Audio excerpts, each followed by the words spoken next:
What's going on, guys, and welcome to GIFD Lifestyle. Today, we have something very different on GIFD Lifestyle. We have Taurus Bailey, attorney Taurus Bailey, with us today. And the reason why Taurus is here is him and I have worked together in the past, as he's one of my clients. He's also helped me with some law things that have gone on, or some, what you call them, law things, right? I guess that's what we'd call them. And, at this point, I put out a video talking about that steroid bust that happened, and they were offering $5 million per person. And Taurus, when he saw the video, saw what people are saying and down there and stuff about how, well, Jerry, you can order a little bit, and as long as it's personal use, the cops are not going to come after you and stuff. And, I not only don't believe that, but I know other information. And Taurus contacted me and said, hey, man, we should really talk about this because that's what you do. You actually prosecute people That's that right. break the law. So without further ado, based on what you saw, the people that have been running that steroid ring, why don't you tell us a little bit first about what you do, what your background and stuff, and then how that kind of caught your attention? I'm a criminal defense attorney. I'm also a fitness fanatic. So I transition between both communities. So, I've been watching your channel. I'm a big fan of yours. Been watching your channel for about 3 years, and learned probably more than I ever would have from any others. So criminal defense attorney, but my focus is federal criminal law. I was a state public defender part-time for many years, while I also did federal criminal law. So I would transition between both the state and federal side, and I still do some state side stuff. Just to say this, the state laws are going to be different per state. The federal government, although it has precedent over, at the end of the day, states are still sovereign governments, and the feds recognize that. But the feds write their own rules. So, for instance, like marijuana, Colorado has legalized marijuana in their own way, or Washington State or whatever, but it's still against federal law. That being said, you can still be prosecuted on the federal side, even if the state doesn't want to bother with you, or if the state has declared it by legislature declaration or whatever is harmless. So the feds can still come bust your door down. And that's what I do mostly. I'm licensed in Eastern District of Arkansas, Western District of Tennessee. I live in Memphis, Tennessee. I'm in practice. Also licensed in Federal District in Colorado. And in fact, last time I was out there, I was meeting with the judge who was on the board. I won't say her name, but she was on the board of panel of people who helped write the legalization laws for marijuana. Interesting. We had lunch together, and so yeah, it's an interesting transition to see and they're trying to legalize mushrooms out there. So Yeah, it's funny they to see how things have decriminalized turned them. the tape. Yeah, I know they decriminalized them, which I guess means that you don't have as harsh a penalty now if you get caught with Yeah, them, but they're not quote unquote legal yet. But yeah, it's interesting how there's a yeah, lot of things that when we were kids are now becoming legal because they're seeing that the side yeah. effects and the dangers of them are just not what they thought they were. But it took them like 80 years to get here. But I mean, here we Oh are, right? yeah. We came up under Ronald Reagan, and this is your brain on drugs, and Nancy Reagan, Yes. just Yep. and Yeah. they scared the shit out of me, Yeah. man. I saw that egg in that frying pan, and I thought if you did marijuana or anything, your brain's gonna fry. And a lot of people feel steroids are the same thing, that they shouldn't be, classified under, I think it's Schedule 1, I think Schedule 3, whatever they are now, I Yeah, don't even know. But they feel like they're not as dangerous, which I mean, yeah. comparing steroids to smoking and stuff like that, I'd say they're probably not even close.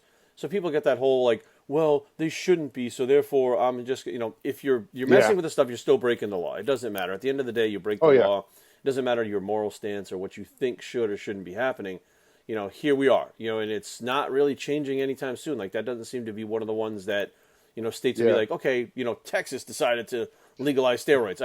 That's not happening. So, you know, as far as, You know what's funny though? I didn't mean to interrupt oh, you. no, Go it's ahead. okay. No, it's always What's good. funny is people don't understand. Even if it's legal, you still have regulations to follow. Right. You still have rules to follow, just like alcohol. You can't buy untaxed alcohol. You can't be out selling alcohol Right. without an alcohol license. You still got to answer to somebody. Right. Even if it bruises a butt, you still have rules to follow, or they will bust your butt. So now we, And yeah, I've had to defend people on that. for alcohol, for selling alcohol and stuff like Yeah, that. yeah, yeah. Selling Okay. alcohol, or selling it to a minor, or selling it unlicensed. And I think the last guy I represented was a cop. He was helping sell alcohol out of a strip club or something. So you never know who's going to get tied up in this stuff. When when I was talking about these individuals that are selling the steroids. Now everybody knows if you're a big operation and you're importing and you're distributing and you're manufacturing and you're all these things, we know, okay, that stuff, the feds, the local authorities, everybody, ATF, they're all going to come down hard on you, right? But the people that are saying, oh, just a little bit's not a big deal and it should be safe, etc. Now, we were speaking the other night and you told me flat out that there are more people being prosecuted for smaller Yeah. things than ever before. So since the Yes. Trump administration has come in, you said it's been quadruple the cases of people that are being Yeah. prosecuted now. My case. It has quadrupled. Now, so you're saying Yeah. now one bottle would get you prosecuted, whereas 5, 6 years ago might not have. Yeah, but this is how it happens. It's not people are under the impression that they're not going to target me for one bottle. They're not going to come after me and look for me and put their resources behind a guy buying 1 or 5 bottles. That's not what they do. This is what they do. What they do is they bust somebody else who's like a homebrew lab, Okay. right? And they may say, well, I'm going to sell out all my customers, or maybe someone selling them the components to cook in their home lab, the black market lab. Mm-hmm. That person gets busted, or somebody's busted for, let's say, meth, and they say, well, I know a guy selling steroids, Okay. and I know he sells to these guys, and they'll get wiretaps or they'll get warrants signed to start following the customers and the seller and the manufacturer.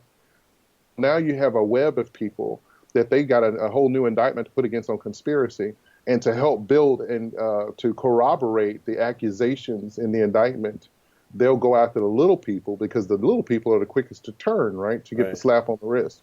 And we'll talk about the whole federal sentencing thing is an entirely different animal. Yeah. It's very hard not to do time on the federal side if you get accused of anything, and it's very hard to beat them. Yes, I've beat the feds in trials and beat the feds on count here and there, or had counts dropped, stuff like that, but it's very hard to beat them, and there's no such thing as parole, and probation is almost laughed at.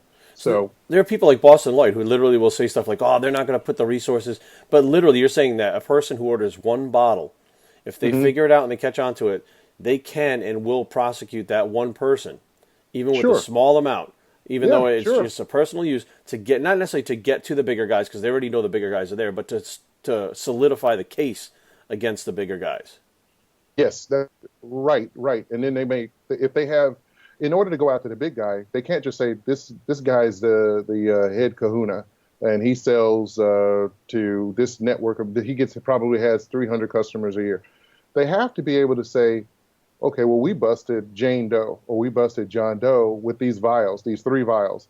We followed Jane Doe, John Doe to this person's house. They bust Jane Doe, so now they have the evidence. Right. Or in these days, a lot of it's done through the mail. They may confiscate the mail and then do an indictment or a warrant that way. And they have the evidence tagged, and that evidence is linked to the manufacturer. They do a raid on the manufacturer, and they say, yeah, here's the exact same contents, the same concentrations of chemicals, the same this, same that. Now we got this guy based on this small guy. The small guy is now evidence.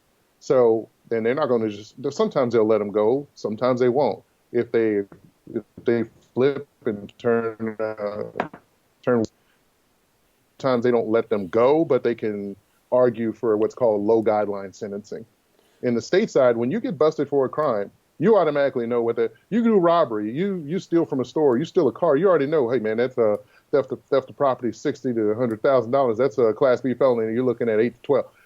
The feds don't work that way. You don't know what your charge carries. So if you have a good record versus the next guy, or if both you have no record, the factual circumstances in how you were caught will add to calculations in your guidelines. And in steroids, I was just looking at the guidelines before we got on the line.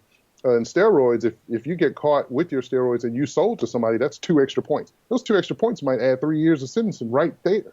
Interesting. Okay. So that's how it works. So the factual instances of what happens in your case as an individual add or subtract to the points. Or if you're caught with a firearm and you're caught with those vials, an extra 3 years consecutive to whatever you got, on top of whatever you got, so they can stack charges in very creative ways in the feds. And it's hard to get out of it. So people think, oh, well, they're not going to come out to me. Well, yeah, you keep on thinking that. I got a guy doing 17 years on the sale of 1 crack rock. Yeah. Just one crack rock, which most people say one crack rock's not a big deal. You're going to slap on the wrist. And here he is doing 17 years for 1 crack rock, based on circumstances. 17 years. Yeah. So let's say somebody let's say somebody's ordering off a website. Let's say go on a website right now and order 3 bottles of testosterone off the website, right? And they get shipped, and those bottles get caught. Now, let's say they were already watching that website. I unknowingly Yeah. don't know that. So they're already watching to where those packages are going, and they're going to wait for you to sign for that package or grab that package, clip you in order to keep building the case Yeah. for that website. So they really truly don't want you, but you're just collateral Yep. damage because, hey, you're doing something illegal, you're making your own choice, so you're Mm-hmm. going to have to lie with whatever the final result is. But they will come after you for as little as one bottle if they're going after that person. If they know about that person that's selling or that company that's selling, they'll take down those people for one bottle. Yeah, and we see that more on the Fed side. We see that more in marijuana than anything. I get more cases where people are shipping marijuana through the mail or whatever, and what they do is they hear about it. I'm in Tennessee. They hear about some guy in California who's growing marijuana. They're going to ship it to Tennessee, and they heard about it. Somebody has already flipped over in California and said, "Hey, there's a package going to be going to Tennessee," and they'll contact the Fed office in Tennessee, and as soon as they pick it up, they already got a team of undercovers that are following them, getting the license plate, getting the videos, doing the audios, and then they bust them. And that might have been 2-3 pounds, which Right. is nothing to the feds. They don't care, Right. but they care about the big guys. So they're going to bust the little people because now they got corroborating evidence, even if they don't flip, even if they don't want to snitch. Now they got a corroborating evidence to prosecute the big guys that they want. And now they can add to the sentencing guidelines too. Right. So, I mean, we of course don't want to throw any names out there because what's the point? Everybody can figure it out anyways. But what about these guys that are on camera, like injecting themselves on camera, picking up packages at the post office, and then of course we have one that's actually locked up for I think he's got 3 years for. I mean, this guy was manufacturing, distributing, money laundering. I mean, all the stuff that was going on. He only got 3 years. Like, how do these guys skate so easily with what they're doing? Like, how do they not, get popped? I mean, I've been told personally that many times they're cooperating with authorities to be able to do these things out in the open and not, get busted. Or if they're getting low time for the things that they're doing, they're ratting on other people in order to get those low times. That's partially true. There are different ways that can happen. If you're cooperating, it's called a 5K1 agreement. If they can use you, whether or not you have to test in the trial or at a sentencing or whatever, that's called a 5K1 agreement. That's the code for the sentencing guideline book that the judge and us lawyers have to use during the sentencing phase of the case. Or if let's say you got somebody who doesn't snitch, but they gave a statement to law enforcement and owned up to what they had, okay, and decided not to go to trial but to have no record, there's what's called a safety valve. Most drug cases, okay, you're going to get a minimum 10 years just for being involved in a conspiracy in federal court. Most of the time. In order to get under that minimum, in order for the judge to release the handcuffs off himself and say, or herself and say, okay, I want to give this person less, there's what's called the safety valve. And the safety valve requires that the person wasn't caught with a gun, that they have no prior criminal history or just under one category of criminal history, that they basically cooperated with law enforcement. And that doesn't mean they snitch, but they didn't give the busting, the guys that busted them, they maybe gave a confession in their police report or whatever. Yeah, this is mine, They can do that. And then the judge will say, okay, this person can now be under the minimum. And the minimum might not apply that much depending on the quantity of drugs. That's another big thing in the feds. There's a drug table that dictates how many points and how many years that somebody can be the base offense level, just a minimum, how much they can get. So if it's only so much, so many milligrams of steroid or marijuana or whatever it is, then they'll say, okay, well, we'll give you what you actually. We're not going to, even though the minimum 10 years is what you should be sentenced to, even if your guidelines are less than that. I got to give you this, but if you're safety valve, I can actually give you the little bit that the drug table says that you can get. Right. But that in itself is a problem, because if I'm in a conspiracy and I want to go to trial, or if I even plead guilty, and I don't qualify, even if the drug table that we're governed by in federal court that says I'm supposed to be sentenced to just 3 years or 36 months. Everything in federal court is about months or 36 months. But if the code says, hey, you're in a drug conspiracy on cocaine, you got to get 10 years, whether the judge likes it or not, then that's what you get. Right. Interesting. So, I mean, as far as those guys that are on, so openly doing this stuff, like all over social media doing it, and they're filming themselves injecting and stuff, and they're talking about like it's not a big deal. I mean, how... and they'll say stuff like, oh, my lawyer said, they can't prove that I'm actually injecting steroids on camera, so they can't come get me. And like, there's all these things that I don't know if they're true, facts, fallacies. I have no idea. They can Like get a warrant anyway. They can still get a warrant. they can. So some people are Yeah. under the impression that warrants are extremely hard to get. Like you have to have all this information and you have to like track them for like years and like, you know what I mean? You No. have to no. Okay, so that's because I've had friends that really didn't have anything that was going on, and they had warrants served to them to come search their premises on based on the stuff that like they had a couple bottles on them, stuff like that. So you can get a warrant pretty easy. Yeah, all the magistrate needs is probable cause or just probable cause. That doesn't mean you have to be guilty beyond a reasonable doubt. Right. That's what they're thinking. They're thinking, oh, they have to know beyond a reasonable doubt that this vial is actual testosterone or trenbolone or whatever the case is. Right. No, they only need reasonable. Well, they get past reasonable suspicion to the next standard is probable cause. So would probable that's cause all be a those jury needs is videos? probable cause. Well, Yeah. the video it would. Yeah, The it video could would be be. probable cause. Yeah, Because yeah. In most circumstances. so you're demonstrating like for instance, I mean, yes, we had we could talk about it now, but Rich Piana had actually hit me up. He had actually filmed a video of himself injecting everything for Bigger by the Day.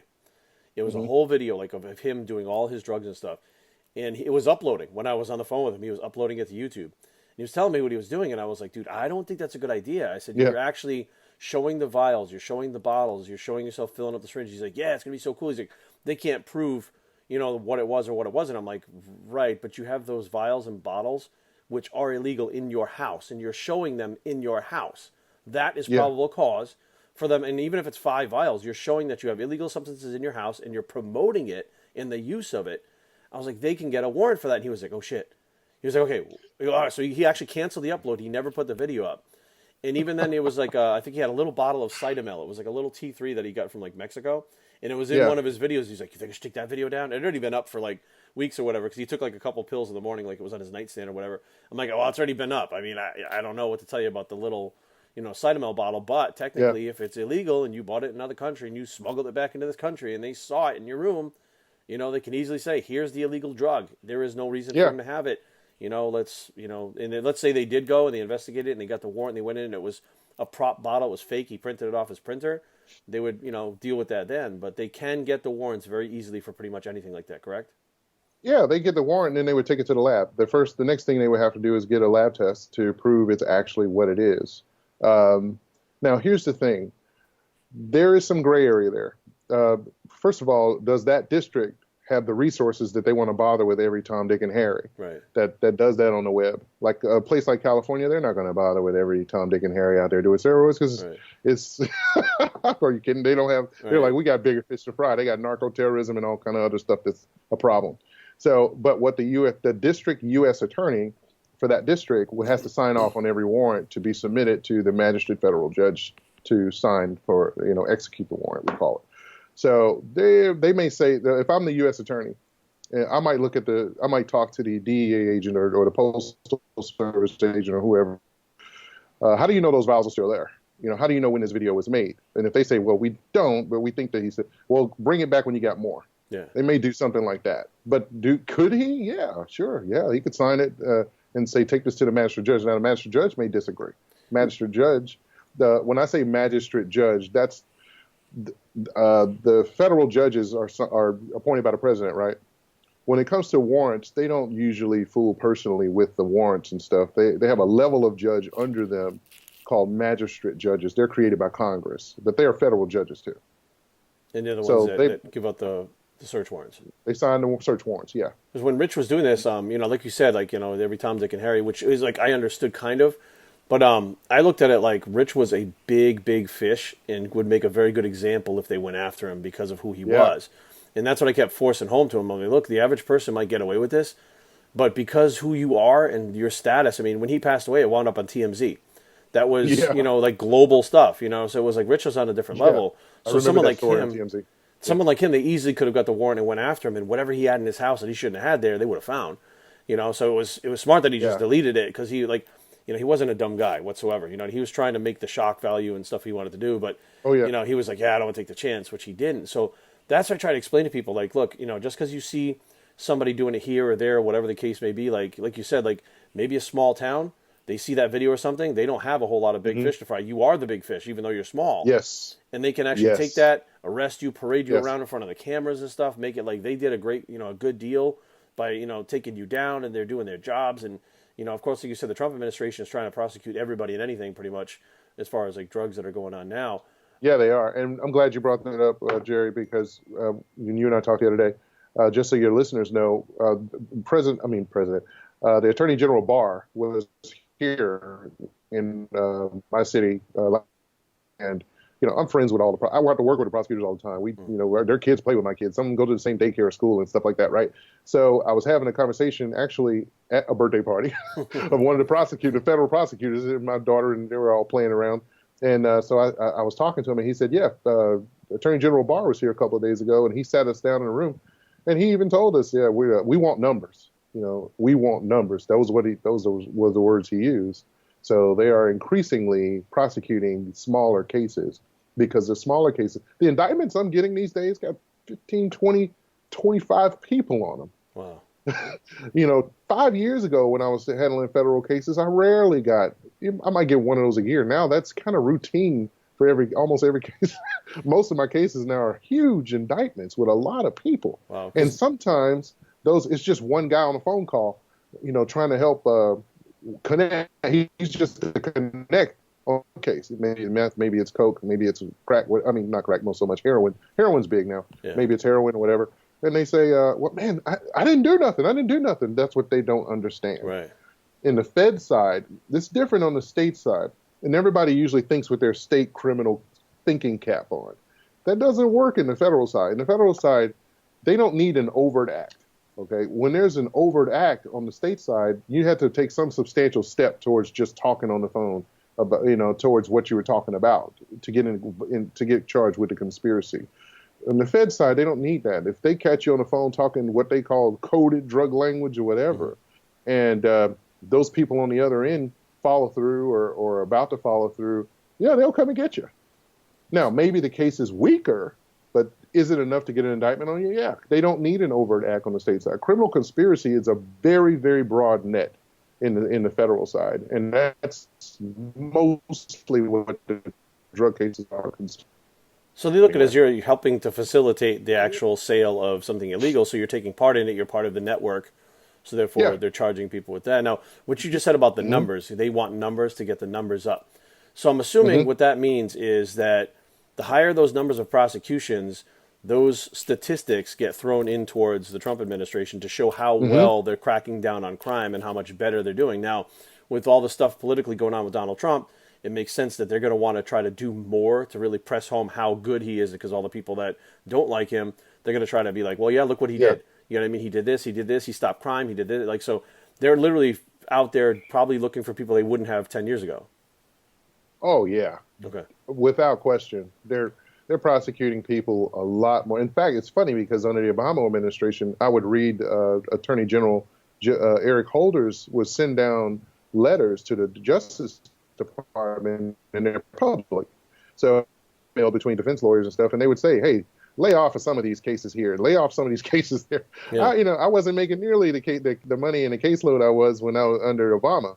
And then as soon as Trump got in office, it literally quadrupled. I went from having 3 or 4 cases at a time in the feds to 15, 16, just like that.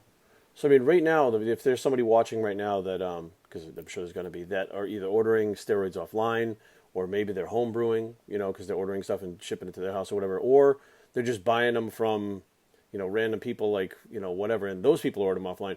What advice would you have to them right now if they think, it's not a big deal? They're looking for, they have that Boston Lloyd theory that they're always looking for crack and heroin and they're never looking for steroids, and they can literally get away with it. So, I mean, what would you say to those people right now, how to protect themselves, I guess? I haven't had any steroid cases yet personally, but I've had quite a few postal cases. So the method is much different, and I would say they're making a mistake. Of course, it's illegal to begin with, and but if you think that I'm too small to be got, you may think again. Maybe you're right, but you are absolutely possibly wrong. So I can't tell you how many people I've had to represent, especially lately, that have such a small role in, just being on the phone or just ordering. Sometimes it's ordering stuff online, and next thing you know, they're busted and they're charged with a conspiracy case with 16 people they never met in their life. Wow. They might know one person. Maybe it's somebody who mentioned their name on the phone. Yeah, I referred so-and-so to you, so-and-so. And then they got some kind of connect there. But it's a very small connect that they're charged with conspiracy. That happens a lot nowadays. You don't have to be notorious. Is actually the actual act of ordering, like when you go to put them in the cart online and you pay for them with your credit card, there's no like real filter. There's nothing stopping that from happening. Like, it's interesting to me how they don't have certain, in this day and age, they can figure out certain blocks when they find, like have these web crawlers go out and block these things so that, people couldn't do that. So as soon as you put that in the cart, is that breaking the law, or it's only when you pay for it? Well, you have an attempt charge once you've put it in the cart. So even that basically. can be a charge too. Yeah, it could be. They probably wouldn't fool with you just for that, and then you deleted it or whatever. They probably would. They wouldn't fool with you then. But unless if you're someone who they followed before and found packages and let it go, and that second or third time, and they've hacked the web cart, and they can video or show that you had it in your cart. Yeah, they will use it as evidence, absolutely, because all they have to show is there's two things in the law. This is state or federal. What's called mens rea and actus, a mind state, an intent, a knowing to do an act, that you knew you were buying something. You can't say, oops, my bad, that was a mistake. And then the action of it, actus reus is Latin. That means so you've actually done the act. Once they've proven these two things, no matter, even if it's just small, it's up to a jury. Their thing is, we'll bust you. If the jury wants to let you go, jury will let you go. The jury wants to find you not guilty, they'll find you not guilty. The case may be weak, but you've crossed the line. An attempt is an actual crime. In state cases, it's called an inchoate crime. Attempt would be one less step than, let's say, a robbery and attempt robbery. Robbery might be a Class B felony, but attempt might be a Class C, and the punishment would be significantly less, right? But in the feds, they don't treat it that way. The guidelines don't really give a damn about that. Attempt is also a crime, just the crime. So even if you attempted it, you could possibly, the thing is, they have all these websites, and like the people that I was talking about had 200 websites running that they were selling steroids, which means I'm almost guaranteed just about 90% of the people out there buying stuff were probably buying it from there. Because I'll be honest with you, I don't really even know of 200 websites out there that are probably selling it. Like if I really search for them, I could probably only find maybe like 10 or 15 of them. So just odds are that they're probably buying them from them, and they're coming from other countries. So does the charges change if you're purchasing it from inside the country as opposed to outside? Like, are there more charges? It's all the same. So if it came from Texas to California, it's the same as if it came from Romania. Yeah, they went and got Manuel Noriega for violating United States drug code. They went to his country and got him, right? He's the president of Panama. So they can do that. They can actually say, like these guys that they're looking for in, I think it was Slovenia or whatever, they're looking to go get them and indict them on these sales, right? Now, what's interesting is these guys are selling it all over the world. Yeah. So America may not be the only one after them also. There may be other countries looking for them at the same time for what they're doing. Now, at this point, I think the online sales, but the direct-to-consumer online sales are kind of the biggest way. I don't think many people are homebrewing anymore because of it's getting harder to get the actual chemicals to produce them, from what I understand. So now, can you, because I also know with GHB, even if you have the two chemicals when they're not mixed together, you can be charged with the two chemicals individually too. It's gamma-butyrolactone and caustic soda. So if you just buy those two things in combination, you can also be arrested for having those two things before you even mix them to GHB. So can you be arrested for the chemicals and things without even having the powder to turn it into a home brew? You can. Now, as far as steroids, I'm not sure of what exactly how the code addresses anabolic steroids. But let me give you an example. Meth. I got serious time. Sometimes you do more time for the actual ingredients. I had a client once who was going from Walgreens to Walgreens for her boyfriend who had a meth lab. And he was buying, buying the pseudo and or she was buying the pseudo on his behalf and recruiting homeless people to help her buy pseudo because there's only so many you can buy before they say no, right? Yeah. And yeah, she got busted just on buying the pseudo, on the conspiracy, on meth conspiracy, just buying pseudo. Now they had no connection with her in the lab, Right. no video, no photos, whatever. But they got her, and she fessed up. Yeah, I mean they indicted her because they already knew Right. what she was doing, and eventually she fessed up. Now luckily she got probation. She had one felony on her record. I remember this was like 10 years ago, but luckily she actually got probation in like a year, a year and a half or something. But in the feds, it's so hard to get probation. And my district is actually bad. Oh my God. So Or some of these other districts where, it's very conservative judges, you're in trouble, man. It's tough. she didn't They try want to the send whole. messages. She didn't try the whole. Oh, I was just had a massive head cold, so I was just buying all this. She didn't try that. Now Yeah, you that's actually. wrong. There's something I could actually. I never even thought about asking you this. So, when I was arrested, it was a. I don't know if it was a felony charge. I don't even remember what I was charged because they dropped it, but I was arrested with ketamine back in like, man, 2001 or two or something like that. It wasn't even on the control list at that point. Like it was just starting to be known that like people were doing it, and I actually got arrested with it, and I was locked up. I was let on a personal recognizance. They asked me, they were like, "Where did you get it?" And I'm like, "Look at the vial. It says a website. I ordered it. And they shipped it to my house from like Mexico." They had no clue Yeah. that was happening.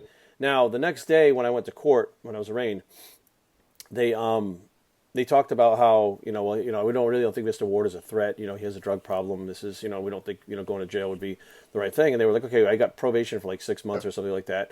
But I still was curious. It's like it's not a controlled substance. How the hell did I get arrested and get probation? And it's been expunged. So even if you look at my record, it's not even there anymore. It's like it didn't happen. Yeah. But how was Yeah. I able to be arrested and arraigned and then given probation for something that wasn't? It's like getting arrested with water. Like it's not a Was controlled it substance. was it state court? I'm sure I was in it sounds like it was Massachusetts. state court. Yeah, it was Massachusetts.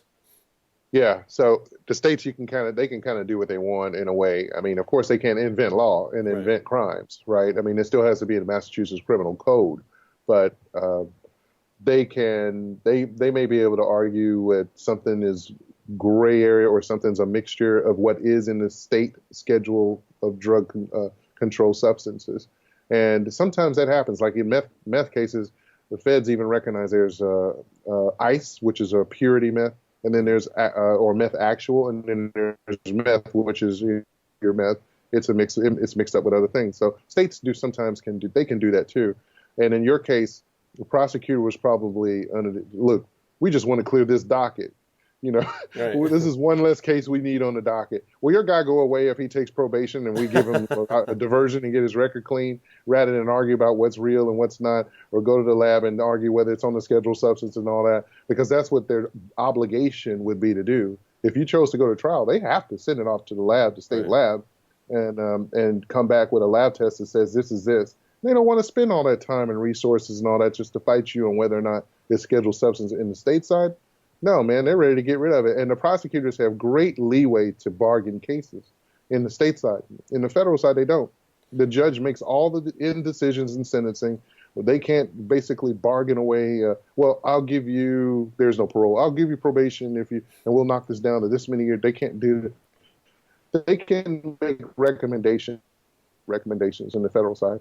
So the arrest was The probably judge says, the arrest was probably for the fact that they weren't sure what was in the vials. It could have been anything. yeah, And they wanted Yeah, to they get were arrested lazy. for. They knew that it was a drug, but they didn't really know that. Right. I don't think they even really knew what ketamine was back then, to be honest with you.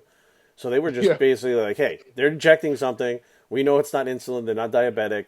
They have to be arrested because it's probably a controlled substance, but we can't be sure until." Yeah. It's like they don't have a field test kit for that stuff back then.